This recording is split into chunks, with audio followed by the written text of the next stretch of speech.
Greetings, viewers. Welcome to the new year.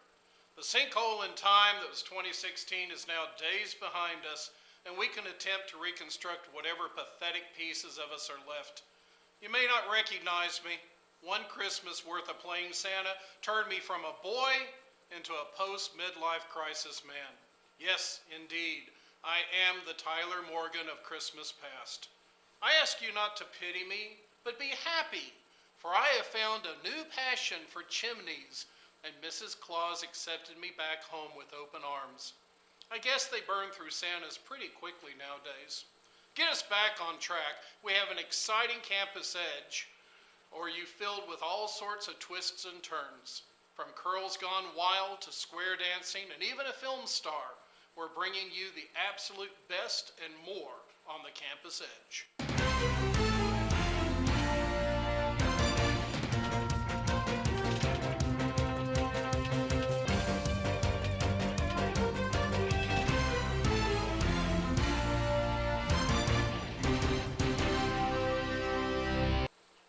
The thing nobody knows about Santa is that I don't actually have a physical naughty or nice list. It's more like a big brother system that shoots straight into my brain and gives me a sort of moral barometer. For instance, our first story is over a hair salon called Curls Gone Wild. I know exactly what percentage of you viewers heard something else when I mentioned it in my opening monologue. I'm not hosting this show to judge you, though. That's my day job. Let's take a look at this story by our very own Karen Garza. I had always dreamed about a great hair transformation, and I recently found the answer to all of my styling prayers.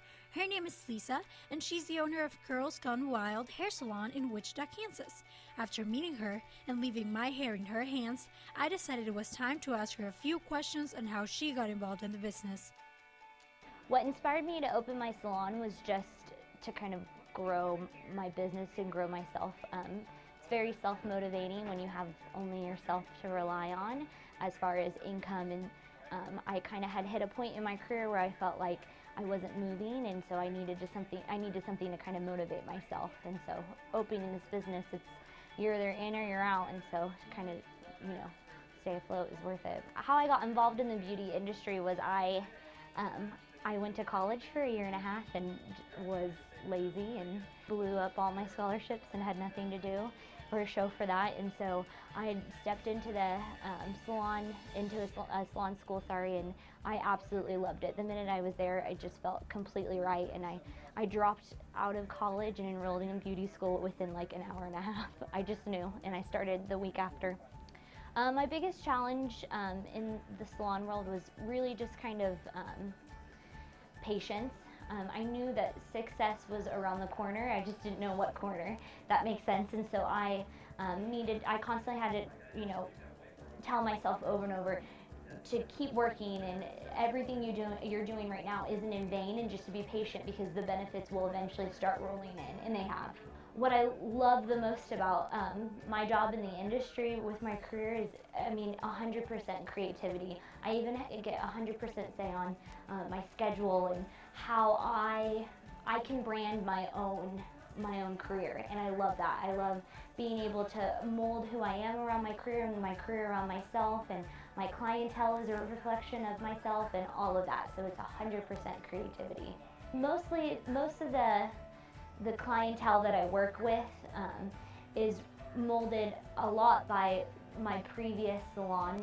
So this is the second salon that I've been in, and the first one was it was kind of like an older salon, and so I got to really learn how to work with older clients and male clients, and then because of who I am, I got to really work with a lot younger clients. And so I think what I've loved a lot about this career, even when it comes to my clientele, is that my clientele is all over the world, or all over the age range. I have clients that are 87 and then 2 years old, or 17 and they're wanting teal hair. So it's pretty neat to get to see and meet a whole bunch of different people in a day.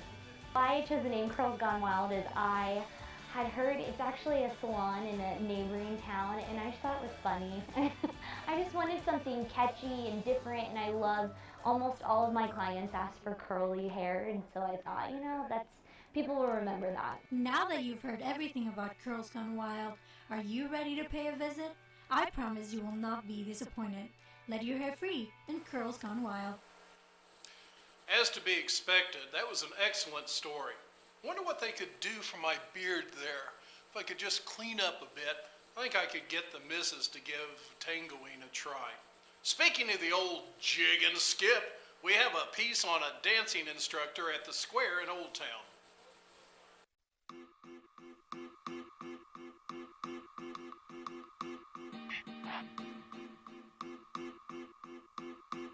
Do you guys like to dance? Because I sure do. Here at Old Town in Wichita, there's a free dance group lesson called Dancing in the Square. Let's go check it out. We came up with Dancing in the Square actually from the owner of the shop that we teach at right now. She does Zumba in the Square, and we thought, hey, why not put together just a huge dance event where people can just come and dance outside underneath the stars for free in the middle of the city, which is the heart of downtown right there, right in front of the Warren, and just have a good time dancing anything they want, from swing, Latin, ballroom, and country western.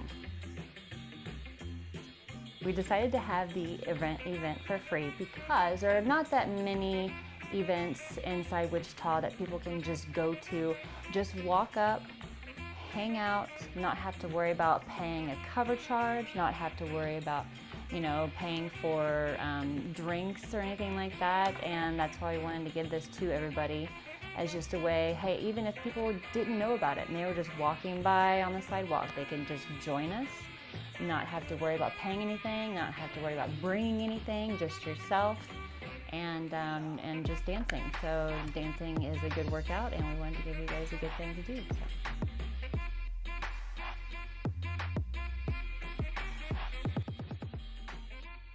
Well, I would tell people if it's their first time coming, wear some comfortable shoes you would feel comfortable dancing in, because there is like a lesson. So, and feel comfortable dancing with somebody you don't know, because, it's nice for people who are even single to come out, who come by themselves or with a group of friends to just come out. So I would totally invite someone to come out if they're just wanting to learn something new, and to live a little, because I think it's a lot of fun.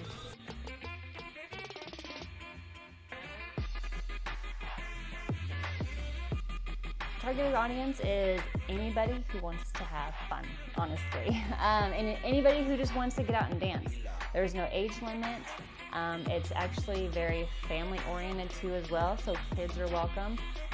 We do hope to do more dancing in the square events though, so that way we can just keep them going throughout the year. Obviously, with it being winter coming up, that's going to be a little difficult, but. My favorite part is that it's open to the public. People just come by and dance. I love that it's outside, and it gets more people involved in dancing, because we're really, in our household, we love to ballroom dance, partnership dance, and I think it's really important to get more people aware of how to dance with another person. So this is a great venue for us to come out and show dancing to a bigger audience.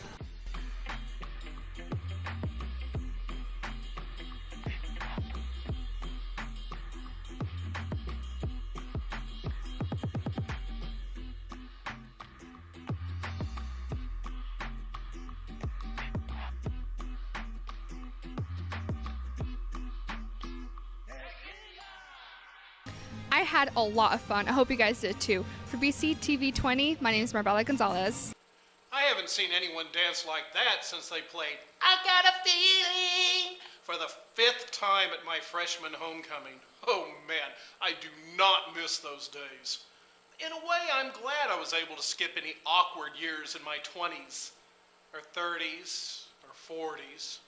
You know what? I don't need to worry out on getting married to someone that isn't Mrs. Claus or having children that aren't elves. I've got a family right here at Butler. As a matter of fact, Garrett Hartman just did a story on this.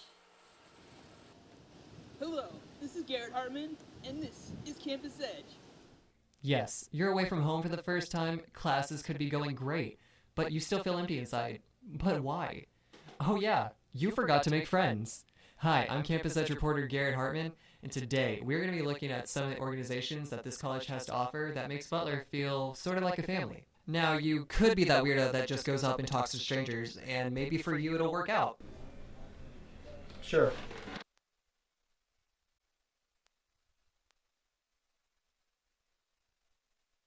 But for most of the time, that just backfires. So join a club. There are tons of groups here at Butler that everyone can find an interest in. Maybe you like journalism. Well, Butler has a newspaper called The Lantern, full of fun, qualified reporters that you would feel right at home with. Maybe you want to be on the radio. 88.1 The Grizz is where our award-winning DJs that are also Butler students play their music for all to hear.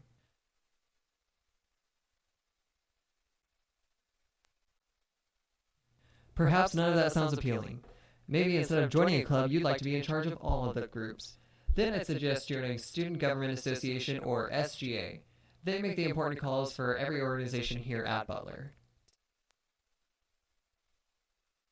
Today we took a small look at some big groups here at Butler. For BCTV Channel 20, I'm Garrett Hartman.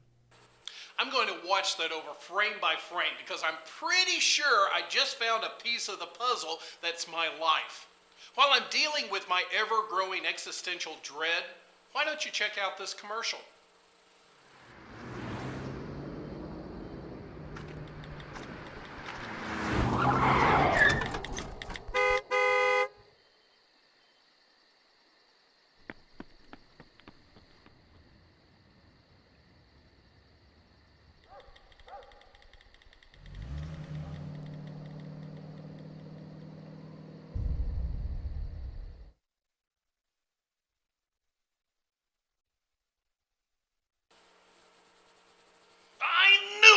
At the start of that Butler family story, the elf that changed me makes an appearance.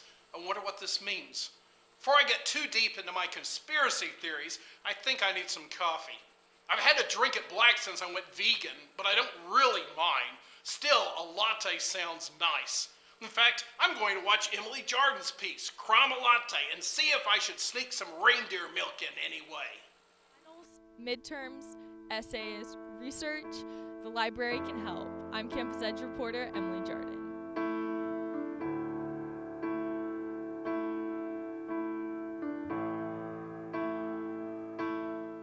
I think students benefit from Butler libraries because there are several ways to reach us.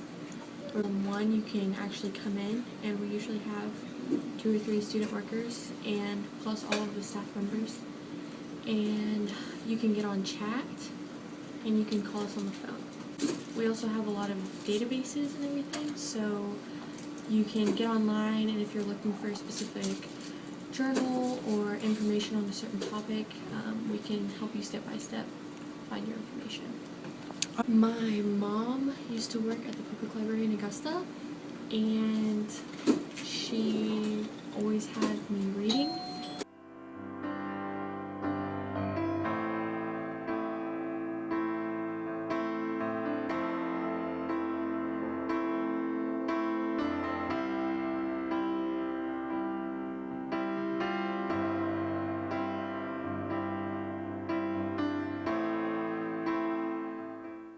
The library helps students succeed by helping them find the resources they need with their classes. I mean, whether it be writing a research paper or completing their homework, if they have a writing assignment, all kinds of different sources, and we can help you locate those on your particular topic area.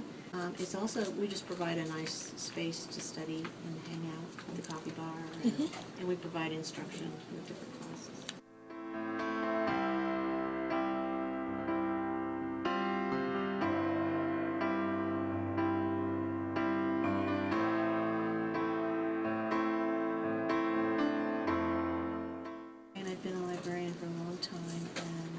I like helping people, I like the instruction part of it, but I love books. That's how it started.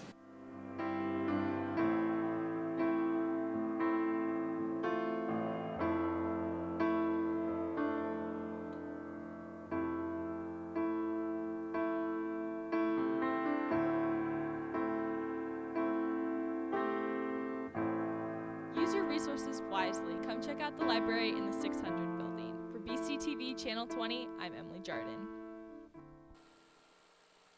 Yeah, it seems that vegan thing isn't going to work for me. Would you believe that we're already on our last package? Who's this one made by? Oh, it was me!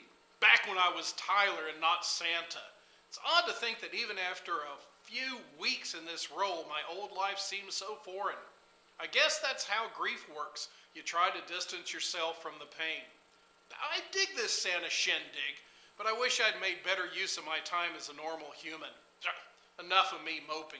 Let's watch this piece on a friend of mine who likes to make short films. Terrible, terrible, cheesy short films.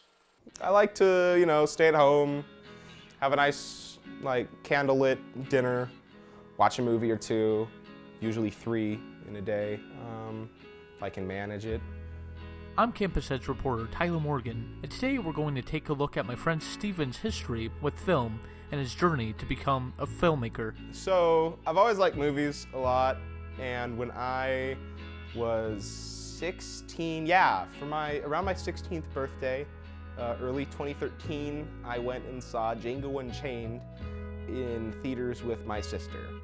I'd always liked Westerns, and something about it, the way it played with the tropes and stuff. There's an odd amount of moral ambiguity in that film. One scene, Django's making jokes, and then the next one, this dude's getting torn apart by dogs, and the violence there's terrifyingly realistic, and then 30 minutes later, everyone's getting shot and their limbs are exploding in glorious displays of blood. One of the things I wanted to do with that movie was kind of get where all the homages and references came from. So I started reading up a lot on Quentin Tarantino and the actual theory of that film, and from there I just kind of started analyzing them more and more to the point where I wanted to make them. I don't have a favorite genre so much, but I do like a lot of kind of terrible but great niche genres like the cannibal exploitation. Now Steven, let's get into the history of your short films. My first short film was when I was 3 years old, and my dad made it, and it was called Spaceman Steven, and I was a spaceman named Steven, and I killed a bad robot who broke my friend with a bug bomb, which is one of the characters from A Bug's Life, and it's pretty special. I made a short film for my English class, and I'll just say this is the starting point of my career of actually making things. I made a terrible short film called English B Movie, and my goal with this was to get a B, and I got a B on it. It's bad. I hope he's showing clips of it right now. The eyebrows on the sunglasses are really the only redeeming part. A month later, I made this one called History B Movie, which was kind of a sequel for my history class, and it has this great shot at the start where there's this terrible effect where I shoot my friend's head off with a pistol.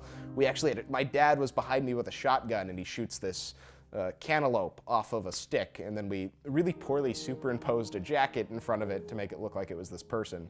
And it looks terrible, but the effect is so bad, it's funny to me. The rest of it's really boring, and I think that's really the worst part of it. And then me and my friend Brian and my friend Tyler, who's doing this piece on me,